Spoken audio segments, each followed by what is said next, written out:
Ghost Lanterns by Alan B. LeMay.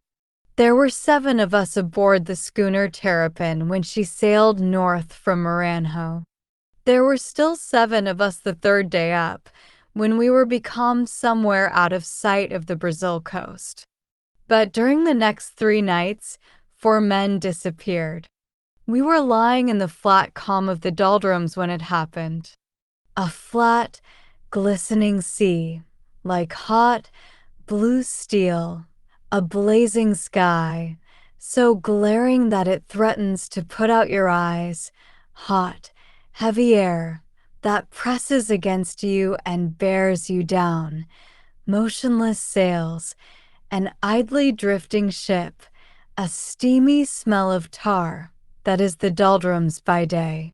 By night, the biggest thing is the silence. Somehow, the doldrums seem worse on a little ship, and the 2-masted schooner Terrapin, beating up and down in the catch-as-catch-can cocoa trade, was little, very little. Perhaps it is the sense of confinement on a little, becalmed ship that makes a man want to get off and walk, or perhaps it is the dullness of a small crew. Nothing happens to break the stifling monotony. Or, if things do happen, as they did on the Terrapin, they are such that you never want to see them happen again. Of the 7 of us, Cap Dorkin was the hardest boiled. He was a short, square-built man of indeterminate age, with the fishy kind of eyes that show the whites below the irises. 3 of his 4-man crew were similar, of the surly type of seaman. Jimmy, the cook, was of the other type, round-faced and merry. I was the 4th man of the crew and was supposed to be mate, which meant that I slept in the cabin instead of the forecastle. There was one other, a passenger named Harris. He was probably the only passenger the Terrapin ever had, a roughly dressed man with a fat, smooth face.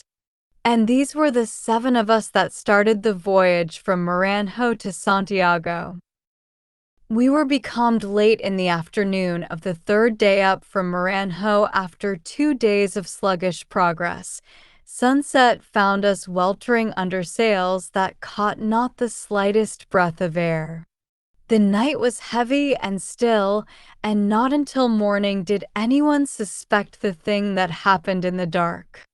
Dorkin was the first to notice something wrong when we woke for breakfast. "I don't smell no coffee," was the first thing he said. "Shake a hoof forward and see why that fat slob of a cook ain't cookin'." There was no one in the galley, and the stove was cold. Nor was the cook in the forecastle, nor about the deck. Joe Bates and Sharky Steve were stretched out near the capstan, lounging drowsily. "Where's Jimmy?" I sang out. "And why ain't he slinging the rat killer?" Joe and Sharky looked blank. "Guess the old man must have him aft," Joe offered. "Don't we eat no more?" "If Jimmy don't come forward hopping," Sharky added, "I figure to up with a mast and knock down that there cabin. I've eat every now and then for 40 years, and I figure to keep right on."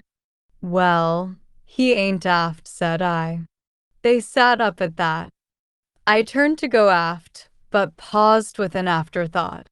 "Where's Bill Grimes?" I asked. "Ain't he aft neither?" asked Joe. "There's something peculiar goin' on here," decided Sharky Steve, getting to his feet, and I figure to know what it is. "Bill ain't been forward all night." "Naturally not," said I. "It was his watch." "That don't account for it," said he, and I turned and went aft, the 2 seamen at my heels. Cap Dorkin took the news of the disappearance without a word. He squirted tobacco over the rail and set about to search the ship, the rest of us following along, and Harris, the passenger, trailing after and looking blank. We found nothing. That is, nothing but one thing. Hitched to the taffrail and trailing in the water astern was a half-inch line that had been coiled on the deck when last noticed. Cap Dorkin snatched at the line and hauled it in, but there was nothing on the end of it, and we knew less than we did before. The men were gone. Maybe they gets in a fight and falls overboard, suggested Joe Bates. And drowns, locked in each other's arms, as Y might say. All without makin' a sound, I suppose, sneered Sharky Steve. Maybe they falls down a hatch and busts a leg, Joe advanced. And can't yell, bein' knocked cold as a herring. Followin' which the rats eat, leavin' no trace, Sharky supplied. Can't you think up no more o' them good ideas? Get forward, ordered the captain, and they went. That day we lived miserably, sweltering under a melting sun, and eating little of the stuff that Sharky Steve scraped together in the galley. Forward and aft there had come over us that stolid uneasiness that falls upon men in the presence of circumstances unnatural and unexplained. Cap Dorkin was especially silent and stubborn. Harris asked permission to search the ship again and got it, but he found nothing more. After his own special search, Harris was disposed to discuss the affair with Dorkin, but the captain was short of speech. Well, Harris would start up again. What could have happened to them? I dunno, Cap Dorkin would reply. Did you ever hear of anything like this before? Like what? Like these two men disappearing this way? I dunno. From the captain no further opinion was to be drawn. Up forward there was a different sort of talk going on between Joe Bates and Sharky Steve. These here is bad waters at best, commented Joe. I've heard of queer things going on in these seas before now. Specially on sailin' vessels, said Sharky. Yeah, agreed Joe. Take that there brig, now, the Rantoul. She that was found aground on the Caragda beach with all sail set and not a hand aboard. What's the rest of it? Asked Joe. There ain't no more, said Sharky. Her cargo was all there, just as it was stowed. But no hide nor hair of captain or crew heard of from that day to this. It's goin' on 2 years now. Real queer, admitted Joe, swearing, but no queerer than the case o' crazy Jim Clancy. Jim, he shipped on the Pelican, that there old brigantine. The Pelican, she sails out and don't never put into port again. Jim, they picks him up drifting in a longboat. When they asks him what happened, he says nothing didn't happen, only all hands disappeared off the ship, one by one, so he got scared and left in the boat. But the Pelican, she ain't been heard of since. Some say Jim's crazy, Joe added, and some say he ain't. There's queer things goes on in these seas, Sharky repeated. There's queer things going on this vessel, said Joe. And so it went. To these yarns I paid little attention, for I was familiar with their like, but Harris, when he wandered forward, drank them in silently.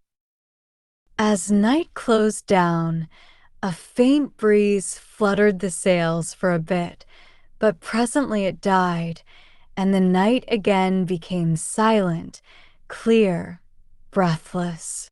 Cap Dorkin moved Joe and Sharky aft for the night. It was the first sign he had given of recognition that, aside from a peculiar accident, anything was wrong on the Terrapin. No one slept before the dog watch, which was Joe's.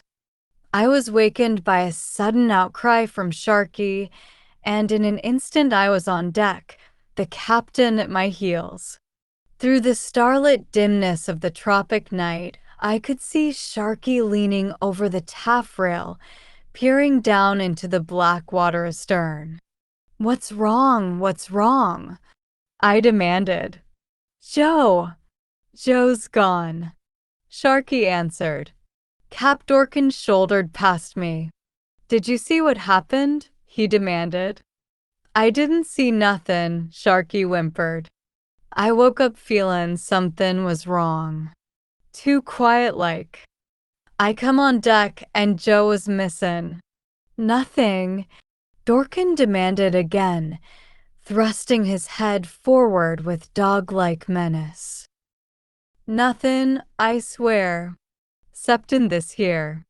He indicated the taffrail. Tied to the taffrail with a couple of loose thrown bites, as if bent by a man in great haste, was that same length of line, trailing in the sea as before. I hauled it in, waking phosphorescent sparks in the dark waters below. There was nothing on its end. "Put up your hands, all of you," came the captain's voice, low and hard.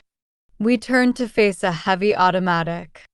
For the next few minutes I thought that Sharky, Harris, and I were about to meet the mysterious end that had overtaken Joe and Bill Grimes and Jimmy the cook.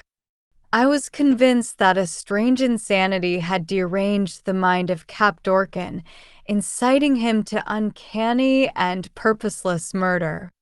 In single file, covered by the automatic, we were marched down the short ladder into the cabin.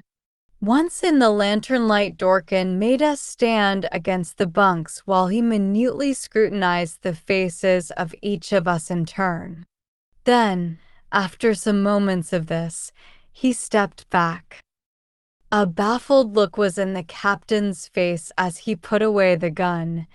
"No," he said, "none of you done it. None of you done it. I'd know if you did, but you didn't." There was no more sleep that night. We sat in the cabin smoking and speculating gravely.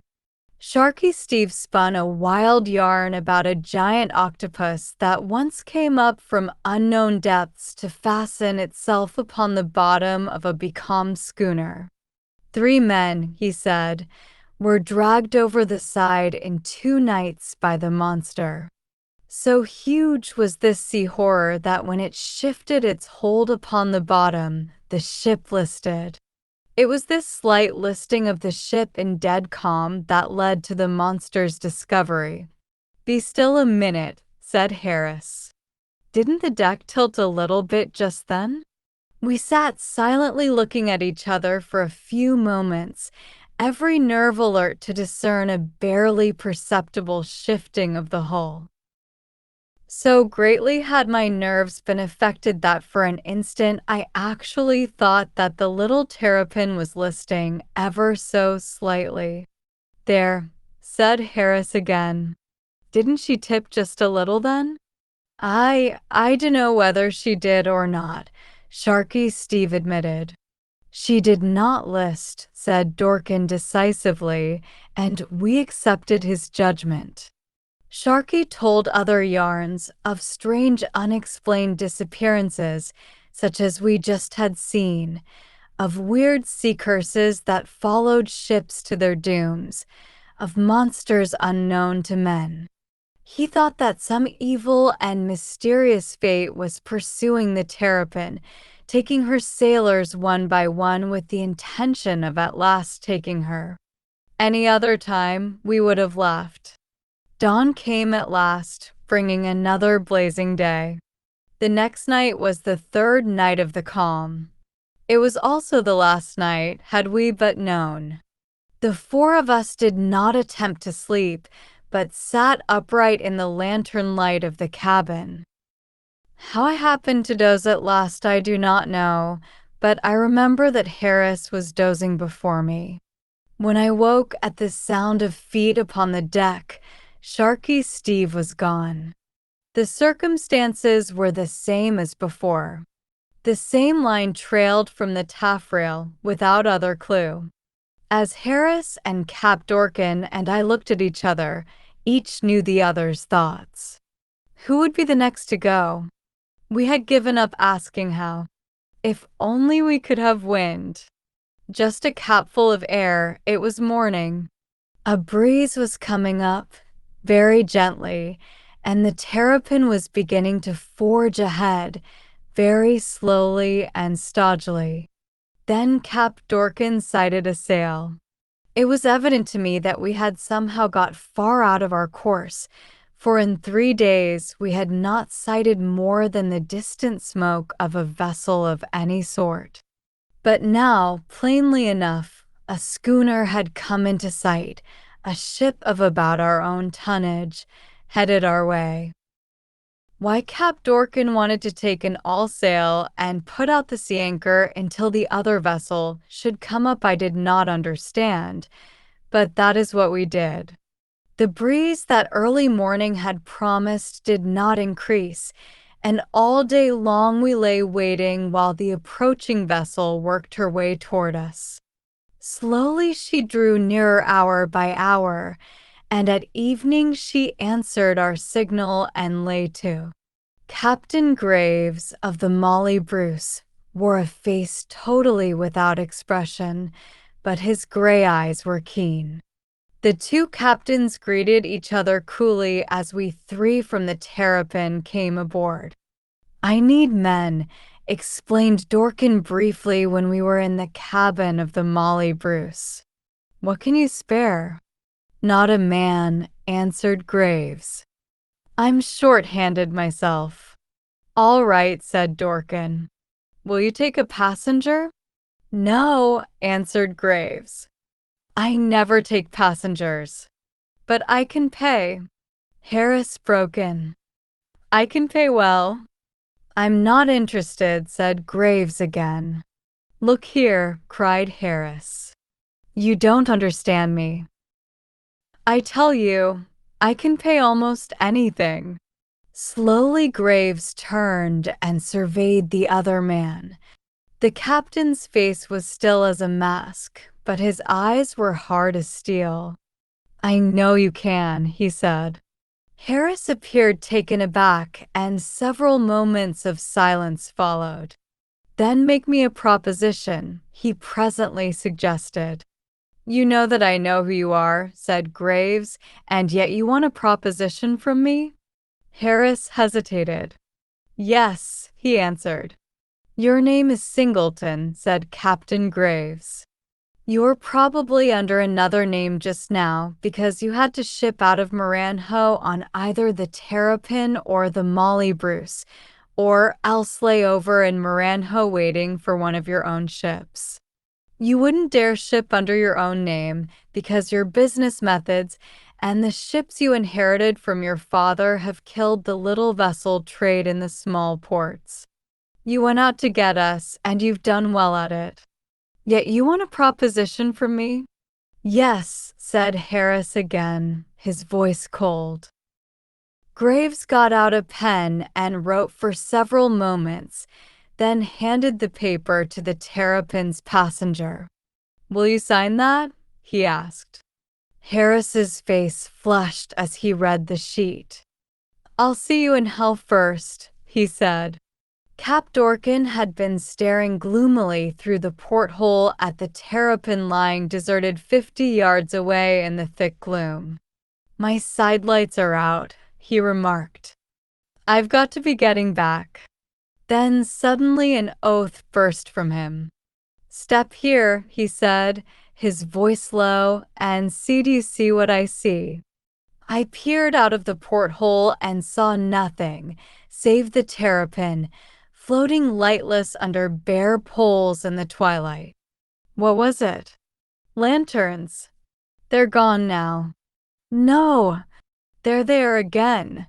Look." He sprang up the ladder.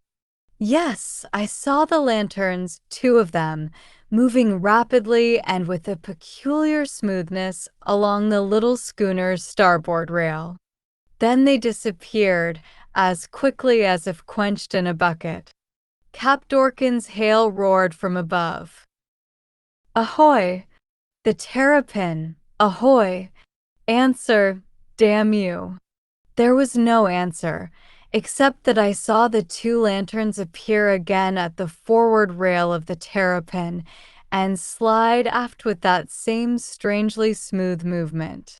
It was enough to send the shivers along any man's spine. I thought, ghost lanterns, Sharky Steve would have called them. "Kind of funny," commented Graves, "that there's no answer from your crew." Harris was beside me, staring through the port. In the young light of the cabin lantern, his face was white as surf. "The crew," he said in a strange voice. "There isn't any crew." Silence held while Harris and I stared across the still water at the Terrapin, lying lonely and deserted. "Your captain wants to leave," said Graves. "You'd better stand by to go back to your ship." "Go back?" "Go back to the Terrapin." Captain Graves' voice was like a saw on steel. "You're going back now," he stated, "unless you like my proposition." "I can't go back there," cried Harris. "Then sign." Graves shoved the paper toward him. "It's unreasonable, impossible, sign." "I can't." "Then get back to your ship." Harris wavered, squinting through the port.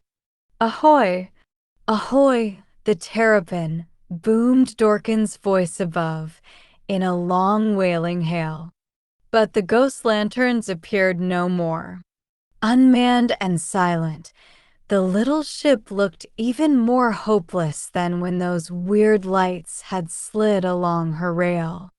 "For the last time, sign or go." "I'll sign," said Harris at last. He signed and sat down weakly upon a locker. I witnessed the signature, then followed the captain up the ladder. Then, as the two skippers met, once more a peculiar thing happened. The two men gripped each other's hands and shook heartily. "All okay, Bob?" asked Cap Dorkin. "All set," answered Graves. "Good boy, Sam." I rowed Dorkin slowly back to the Terrapin. 8 years, said Cap. 8 years we've bucked that yellow-backed ship owner. 8 years of fighting upwind and losing. And now we've got him. That paper he signed turns the tables in the small port trade. We've got him at last. But what about, I began. All that show? All for him. Why do you suppose I got clear off our course? Why do you suppose the Molly Bruce came up just at the right time? It was all planned out, you fool. I didn't tip you off because you're too young. You couldn't have faked it right. The boys had a terrible time stowed away in the hold, though. Hot and stuffy like. I'll sure have to make it up to them. Jimmy the cook and Bill Grimes and Sharky Steve were playing poker in the cabin when we boarded the Terrapin again. And Joe Bates was complaining that he had burned his thumb on a ghost lantern. It was a phony idea anyway, he growled. Why not stick a gun to the mucker's head in the first place and be done with it? But some of these old-timers do things in odd ways.